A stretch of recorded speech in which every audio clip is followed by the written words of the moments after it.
Ini. Hmm. Oh ini. Bisa. Bisa? Bisa.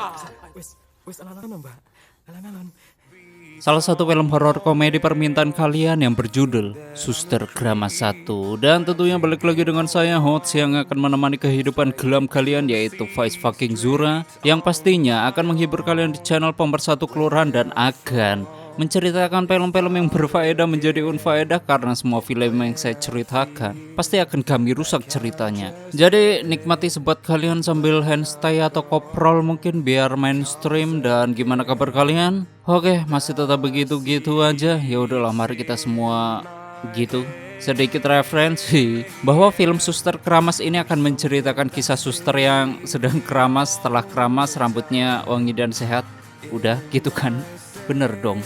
Dan langsung saja kita ke story filmnya. Namun sebelum ke story, tolong support channel sampah kami ini dengan menekan like, subscribe, dan share kemana aja. Lalu intro. Whisper in my head, from out of nowhere, like a whisper in my head, when I've got something to share. When I'm unable to Selamat datang di channel Zuraverti dan selamat menonton. Story diawali oleh songgok wanita yang sedang dikejar warga, yang pada akhirnya wanita itu terpeleset lalu masuk ke sebuah lubang, dan begitulah.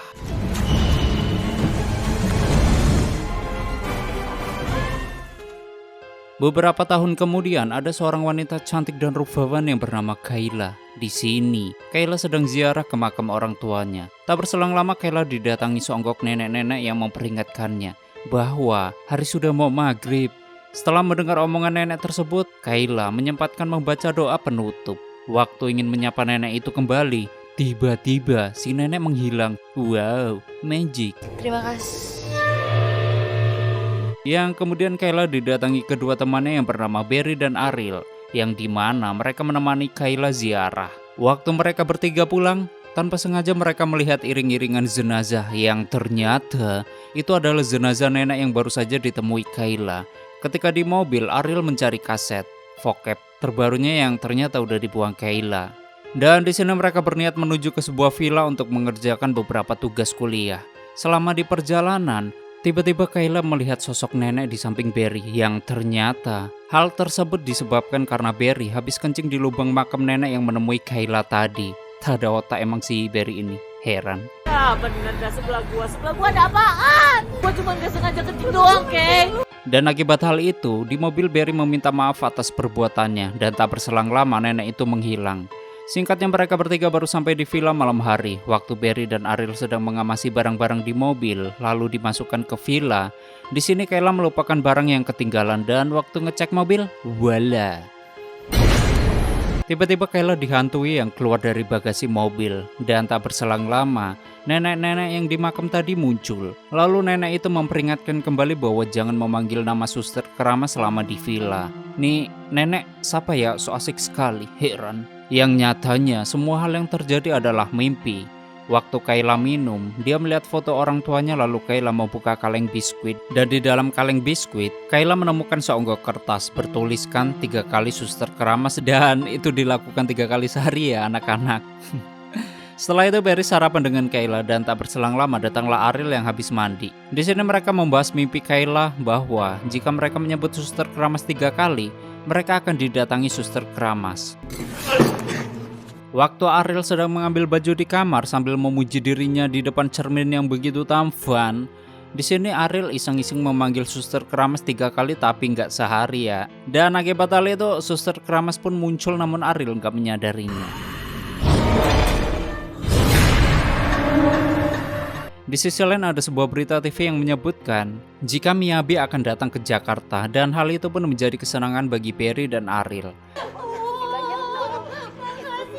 Sedangkan Kayla yang mengetahui berita nggak jelas itu, dia langsung mematikan TV dan menyuruh Barry dan Ariel untuk beraktivitas yang lain. Sedangkan Kayla, dia sendiri yang mengerjakan tugasnya. Namun tiba-tiba ada suster di depan Kayla, namun dia tidak menyadarinya. Waktu Kayla keluar dari villa, tanpa sengaja Kayla menemukan seonggok anting. Lalu Kayla melihat tetangganya yang sedang syuting. Itulah, streaming OnlyFans mungkin? Tahu dah. Di sisi lain, Barry dan Ariel yang baru selesai belanja. Waktu di jalan tanpa sengaja mereka bertemu seorang cewek Jepang mantap yang bernama Michiko. Michiko sendiri dia meminta tumpangan karena kesasar melihat wanita cantik apalagi Jepang gitu. Tanpa basa-basi mereka langsung memberikan Michiko tumpangan, dan waktu Barry dan Ariel ingin membawa Michiko, tiba-tiba mereka dicegah oleh seonggok pria yaitu pemandu Michiko yang bernama Mang Odong. Mang Odong sendiri dia mengira bahwa Barry dan Ariel ingin menculik Michiko. Kemudian Mang Odong menjelaskan tujuan Michiko datang ke Indonesia untuk mencari sebuah villa. Karena Michiko disuruh ayahnya yang bernama Tanata untuk memberikan sebuah barang kepada seekor suster yang bernama Carmilla. Wow, Carmilla.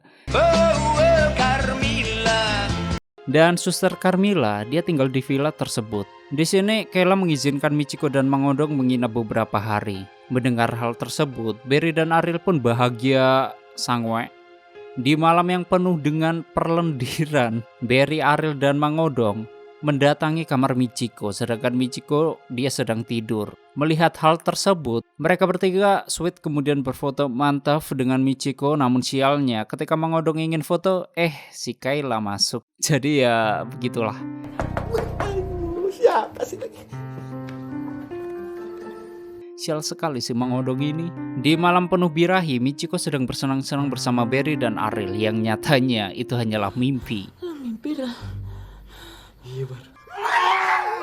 Dan keesokan paginya, Kayla sedang mengerjakan tugas dan ditemani oleh Ariel. Tak berselang lama datanglah Barry. Di sini dia pamit mau mengantarkan Michiko dan Mang Odong mencari suster Carmilla. Yang kemudian Barry dan yang lainnya bertanya ke beberapa warga sekitar, namun hal itu sia-sia karena para warga langsung ketakutan waktu mendengar nama Carmilla. Setelah itu mereka istirahat di warung sambil ngopai-ngopai dan cerita gitu bahwa pada zaman dahulu kala suster Carmilla itu adalah suster bapaknya Michiko, dan tak berselang lama ada beberapa wanita-wanita yang baru nyuci di sungai. Melihat hal itu, di sini Michiko penasaran dengan sungai tersebut. Lalu, Barry mengajak Michiko main ke air terjun, sedangkan Mang Odong dia nggak ikut nyebur. Di sisi lain, Kayla didatangi tetangga villa Kayla dan dia bernama Jeng Dolly dan suaminya yang bernama Roy. Dan tujuan mereka menemui Kayla adalah untuk mengundang Kayla ke pesta ulang tahunnya Roy. Makasih atas undangan ya Mbak ya. Setelah mandi di sungai dan begitulah, Barry berhasil mendapatkan alamat suster Carmilla dari puskesmas. Lalu ada seorang suster menanyakan hubungan suster Carmilla dengan mereka. Di sini Michiko pun menjawab bahwa Tuan Tanako adalah ayahnya. Di sisi lain, Ariel menceritakan jika Roy dan Jeng Dolly adalah dewanya pervokepan duniawi di Indonesia. Bahkan mereka juga mempunyai situs web sendiri. Dan dari sinilah Kayla mengetahui jika Roy dan Jeng Dolly habis mengintip ke kamarnya. Dan hal itu dengan bukti anting yang Kayla temukan. Setelah itu Ariel langsung datang ke villanya Roy dan ia langsung masuk. Namun kebetulan Jeng Dolly sedang dubbing vocab gitu. Anjay. Dan tak berselang lama datanglah Roy yang sedang memergoki Ariel ngintip. Ariel pun langsung menjelaskan niat kedatangannya ke sini, bahwa Ariel ingin mengembalikan anting milik Jeng Dolly yang terjatuh di villa tempat Ariel menginap. Melihat hal itu, Ariel langsung diajak masuk dan sebagai bentuk terima kasih, Roy menyuruh Ariel menemani Jeng Dolly untuk mendubbing vocab Jepang ke bahasa Jawa. Mantap. Ini. Oh ini. Bisa. Wes alan-alan mbak. Alan-alan. Sedangkan Mang Odong dan Michiko, mereka sampai di suatu villa yang dulu ayah dan suster Carmilla tinggali. Di sini mereka menelusurinya namun gak ada siapa-siapa. Lalu Michiko menemukan foto cewek. Setelah itu ia masuk ke sebuah ruangan yang ternyata ada seonggok wanita di dalamnya. Sedangkan Barry, dia menunggu di luar. Dan tak berselang lama Barry bertemu dengan warga sekitar dan dia menceritakan bahwa itu merupakan rumah kosong dan semua penghuninya sudah binasa. Sedangkan Michiko dia mengambil ublek. Bahasa apaan sih anjir? Lentera gitu kan lebih baik. Waktu menyusuri, Mang Odong bertemu seorang ibu-ibu dan dia sedang menyiapkan sushi. Merasa ditawari, Mang Odong langsung memakannya. Namun tanpa sengaja, sushi yang ingin dia makan malah terjatuh. Dan waktu mau mengambilnya, dia melihat kaki ibu-ibu tersebut mengambang. Menyadari ada hal yang tidak beres, tiba-tiba semua sushi di atas meja berubah menjadi mata, jari, lutut kaki. Masih merasa penasaran? Ya biasalah orang Indo, kepoan. Mang Odong mengintip ibu-ibu tersebut dan melihat ibu-ibu itu sedang memotong jarinya sendiri. Seram sekali. Di sisi lain Michiko mengira suster yang ditemuinya adalah Carmilla, namun nyatanya begitulah. Waktu Michiko dan Mang Odong ingin kabur, sialnya pintunya terkunci hingga pada akhirnya para hantu-hantu itu mendekat. Namun beruntungnya, di sini Barry berhasil membukakan pintu dan mereka bertiga pun kabur. Keesokan harinya, Kayla, Barry, dan Ariel mereka sedang mencari tahu tentang suster keramas di internet. Dan tak berselang lama, datanglah Jeng Dolly yang kemudian langsung dibukakan pintu oleh Ariel. Di sini Jeng Dolly meminta bantuan ke mereka untuk menyiapkan kebutuhan pesta. Mendengar hal tersebut, Barry dan Ariel langsung semangat membantu Jeng Dolly. Sedangkan Kayla, dia melanjutkan pencarian suster keramas. Dan tak berselang lama datanglah Mang Odong dan Michiko yang mau kembali ke Jepang. Kemudian Kayla menunjukkan hasil penelusurannya. Setelah itu Kayla datang ke villa ayahnya Michiko. Lalu Kayla menemukan songgok foto, namun tiba-tiba wala, angin gonjang-ganjing, meja pun koprol. Wow, serem. Namun dengan kesaktian sang penulis skrip di film tersebut, beruntung Kayla berhasil selamat dari kejadian tersebut. Di sisi lain, Barry dan Ariel disuruh memasang pita atau apalah itu oleh Jeng Dolly. Tapi kok gitu ya?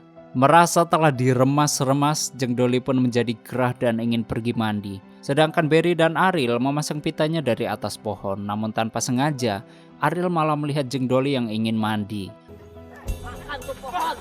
Merasa penasaran, Barry masuk ke rumah Jeng Dolly untuk mengintip-ngintip Jeng Dolly. Sedangkan Jeng Dolly yang mengetahui Barry yang sedang mengintipnya, Jeng Dolly langsung menyuruh masuk, bahkan menyuruh Barry mengoleskan krim ke tubuhnya. Yang nyatanya hal itu merupakan tipu muslihat dari Roy dan Jeng Dolly untuk menjebak Barry. Di sini Roy merekam aktivitas pergituannya dengan Jeng Dolly yang kemudian Roy memeras Barry dengan uang 20 juta bila hasil rekamannya tidak ingin dilaporkan ke polisi. Karena Roy menganggap bahwa Barry telah memperkosa Jeng Dolly. Sungguh jahat sekali tapi menyenangkan. Di sisi lain, Michiko sedang makan es lilin. Melihat hal itu, Mang Odong langsung sange. Goblok. Dan tak berselang lama keluar suster dari puskesmas. Di sini, Kayla mencegatnya dan langsung bertanya soal suster Carmilla. Kemudian suster tersebut menceritakan bahwa pada zaman dahulu kala, ada 3 wanita yang bernama Amina, Astuti, dan Carmilla. Mereka merupakan 3 bersaudara yang bekerja di Villa Tanaka. Namun, lama-kelamaan Amina dan Astuti jatuh cinta dengan Tanaka dan suatu ketika tiba-tiba Tanaka mengalami kecelakaan dan Carmilla lah yang merawatnya hingga pada akhirnya Tanaka jatuh cinta kepada Carmilla. Mengetahui kisah cinta Carmilla dan Tanaka, Carmilla pun langsung dimarahi Amina dan Astuti dan suatu ketika Tanaka dan Carmilla sedang gituan dan tanpa sengaja mereka diintip oleh Roy yang masih bocil. Pantes ya gedenya jadi pembuat situs esek-esek, heran. Intinya akibat melihat hal itu, Roy langsung memberitahukan kepada warga yang ia temui. Dan akibat hal itu, Tuan Tanaka diusir warga dengan keadaan Carmilla yang sedang hamil.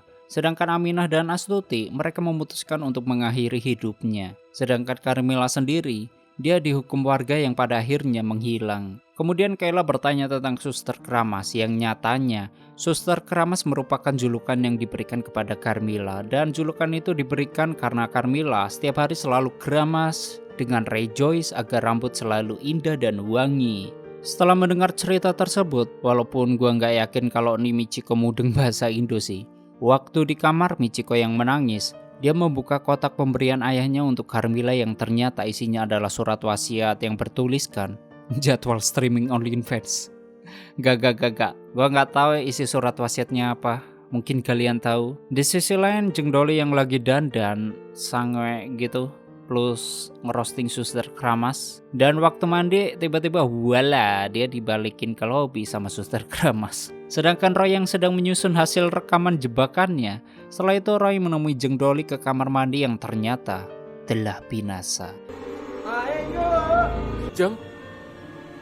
Namun tiba-tiba ada songgok tangan menghampiri Roy dan tiba-tiba wala. Lalu Roy dilihatkan flashback ketika dia waktu bocil hingga pada akhirnya Roy dibinasakan.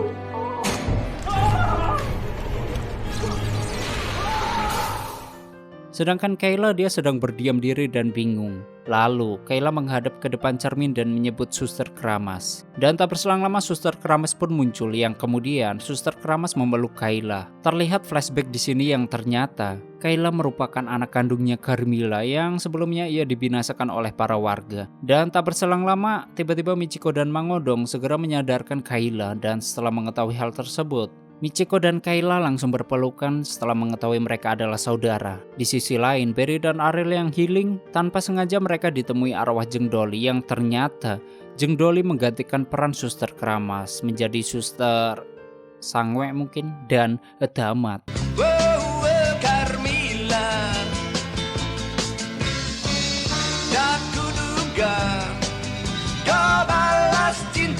Oke, seperti itulah story film Suster Keramas 1 dan bagaimana menurut kalian dengan film ini? Sangat nostalgia sekali ya dengan film-film tahun 2000-an ini. Dan bagi kalian yang ingin filmnya di storyin, silahkan tulis di komentar. Terima kasih udah nyimak video ini sampai habis. Terus support channel ini dengan menekan like, subscribe, dan share ke alam semesta. Ane pamit and stay on my channel. Jangan kemana-mana, sampai ketemu lagi di video selanjutnya. Bye-bye.